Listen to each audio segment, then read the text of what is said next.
Bueno, este 11 de marzo se cumplen 2 años de gobierno del presidente Gabriel Boric, quien ha comenzado, como veíamos, una gira por la región del Maule. Según Ciudadano Inteligente, ha logrado un 31% de las promesas legislativas de su programa.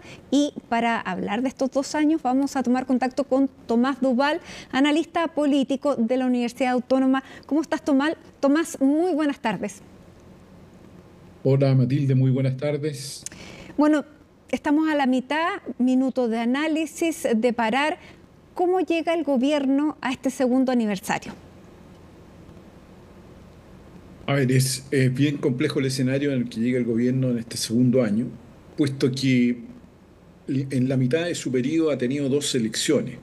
Y la primera elección que ocurre en el primer año, respecto del proceso constitucional, viene a ser como una suerte de rechazo quizás a la forma en la cual se había planteado su programa de gobierno.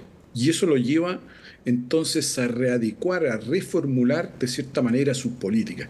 Y yo creo que ese ha sido el efecto más visible que hemos visto en estos 2 años de gestión. Sin duda, eso llevó naturalmente al gobierno a enfrentar una agenda que se ha precipitado diariamente en materia fundamentalmente de seguridad, por ejemplo, en la cual no exhibía una política pública muy clara. Sin embargo, con todo, hasta el día de hoy, uno puede decir, este es el gobierno que más leyes respecto a la seguridad hasta el momento ha aprobado en el Congreso, lo cual efectivamente es un signo importante, ¿no? ¿Tenía opciones de concretar más promesas de su programa, Tomás? Me parece que siempre las promesas de su programa en lo que se refiere a reformas estructurales, yo creo que hoy día tiene 2 en adelante en su camino, que ya las tiene planteadas y me parece que hay muy poco espacio para otra, ¿no? Que se refiere a la reforma de pensiones y a este especie de pacto fiscal, ¿no es cierto?, que contribuiría naturalmente a una reforma de pensiones y a otro tipo de financiamiento del Estado. Yo creo que básicamente está ahí encaminado porque nuevamente el gobierno va a entrar en un ciclo electoral. Claro. Y aquí en un ciclo electoral donde todas las fuerzas políticas, ¿no es cierto?, de 2 años, donde todas las fuerzas políticas van a colocar sus planteamientos y van a elaborar estrategias de acuerdo a este ciclo. Por lo tanto, eso va a ser mucho más complejo todavía este segundo periodo. Si lo fue la primera parte, yo diría que eso también va a ser la segunda, puesto que efectivamente uno podría decir el tiempo para esas reformas es este año, el próximo ya es un gobierno de salida y parece bastante más difícil que ahí suceda, ¿no? ¿El socialismo democrático le dio la posibilidad al gobierno de llegar al punto que estamos ahora sin una gran falla porque no tenía cuadros? ¿Cómo ves tú al socialismo democrático en este gobierno, donde muchos dicen está pagando más costos que recibiendo beneficios? A ver, yo creo que la entrada del socialismo democrático fue en un momento muy preciso en el cual le da una cierta estabilidad al gobierno, con la incorporación de otros cuadros políticos, quizás con un poquitito más de experiencia en la administración del Estado. Y yo creo que eso se notó fundamentalmente en el primero y en el segundo año, yo creo que se ha notado específicamente. Ahora, indudablemente los ministerios que asumió el socialismo democrático son de alta perfil, ¿no? Y han tocado agendas muy difíciles en el caso del Ministerio del Interior, para que vamos a decir el Ministerio de Vivienda, por ejemplo, para situar 2, ¿no? Y en materia de justicia también, ¿no es cierto? Ahí también hubo algunos elementos que contribuyeron a cambios ministeriales. Entonces, creo que el socialismo democrático le ha dado una cierta estabilidad en este punto. El desafío, más allá de que esté o no asumiendo los costos, bueno, es porque tiene los ministerios importantes, tiene incluso la Secretaría General de la Presidencia, ¿no? Entonces, desde ese punto de vista, me parece que el socialismo democrático ahora su desafío es qué tipo de alianzas en el futuro va a establecer, porque esta fue una alianza electoral construida en la rapidez de los tiempos, pero sin un desarrollo programático claro Y creo que ese es el gran desafío de las izquierdas, ¿no? Cómo construyen un proyecto en el que convivan unos y otros o establezcan alianzas o puedan competir separadamente. Eso lo van a tener que definir y queda muy poco Muy tiempo poco. para aquello, ¿no? Ahora, ¿cómo has visto Sí. la evolución del presidente Gabriel Boric? Yo creo que el presidente sin duda ha ido, uno puede decir, ha ido adquiriendo la estatura ya. Yo creo que ha sido un proceso de aprendizaje importante para él, me imagino en lo personal, ¿no? Y se nota eso porque tiene una posición distinta. Yo creo que ha ganado mucho el presidente en el ejercicio del cargo, más allá de las críticas que siempre uno o alguien pudiese hacer, ¿no es cierto?, que ha cambiado diferentes opiniones, etcétera. Yo creo que eso demuestra que él está empoderado en el cargo. Y eso es importante. Yo creo que el presidente ha ido creciendo naturalmente y eso se nota con el transcurso del tiempo y en 2 años más vamos a ver a otro presidente Boric, quizás ya con una estatura muy distinta a la que hoy día podemos estar perfilando. Ujú. Pero claro, no lo ha tenido difícil porque previamente tampoco como coalición hicieron una oposición fácil. Pero le ha tocado más una oposición más difícil porque hoy día vemos cuál es el análisis de la oposición respecto a estos 2 años y uno no ve que haya nada positivo y cuando, o sea, nunca puede existir algo que sea todo malo, por lo tanto ahí también se caen en la pérdida de credibilidad también. ¿Cómo ves a la oposición respecto al gobierno y a su propio destino, digamos, como clase política?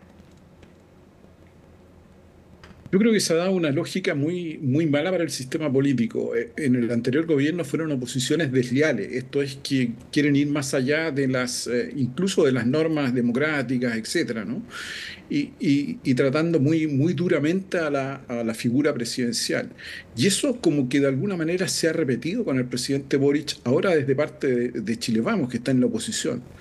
Esas oposiciones desleales lo único que hacen es acentuar los grados de conflicto y distanciamiento al mismo tiempo de la ciudadanía de la política. Me parece que, ¿por qué? Porque se produce desconfianza, ¿no? Desconfianzas entre los políticos y unos van a actuar de una manera cuando están en el gobierno y otros en la oposición, por lo tanto, eso es casi como una operación de suma cero, ¿no? Ujú. Me parece que el gran cambio aquí, y vamos a ver si Chile Vamos tiene esa característica o no como oposición, ¿no? Es cambiar esa posición desleal y contribuir a aquellas políticas públicas que son de importancia para el país. Yo creo que ese es el primer cambio. Yo creo que para producir este cambio yo coloco el peso de la prueba más bien en la oposición que en el gobierno. Yo creo que es la oposición la que debe cambiar esta lógica porque si no vamos a seguir inmersos en esta lógica de que llega al gobierno y por lo tanto, bueno, los otros son una oposición desleal y yo creo que eso contribuye a una etapa de polarización donde no se contribuye a crear políticas públicas ni al fortalecimiento del Estado, ¿no? Y finalmente, Tomás, ha surgido y resurgido el tema del anticomunismo que ha estado presente en elecciones anteriores, en estos últimos días a través de republicanos y también de la UDI. Se le ha planteado al presidente que no van a tener un diálogo si es que no sale de ese diálogo un integrante del Partido Comunista. ¿Es parte del diálogo democrático? Yo creo que no, yo creo que es parte, el Partido Comunista es una de las fuerzas importantes dentro de las dos coaliciones de gobierno, por lo tanto es parte de ella. Ahora que ciertos sectores tengan discrepancias o, o no comulguen de acuerdo a sus principios con el Partido Comunista es natural, pero de ahí a que sea un anticomunismo y sostener eso como una crítica permanente al gobierno, creo que no se sostiene. Ahora, es verdad que también pareciera que nosotros tenemos una cierta cultura quizás arraigada, ¿no es cierto? Yo miro el siglo pasado, el siglo XX, ¿no? A mediados del siglo XX, la clase política eliminó, digamos, de los partidos políticos con la ley de defensa de la democracia, llevó al Partido Comunista a la A la proscripción, ¿no? proscripción, la ley maldita. Exactamente, por lo tanto, eso es algo que parece estar muy instalado y todavía quedan esos rasgos en las acciones que ciertos grupos políticos hacen, ¿no?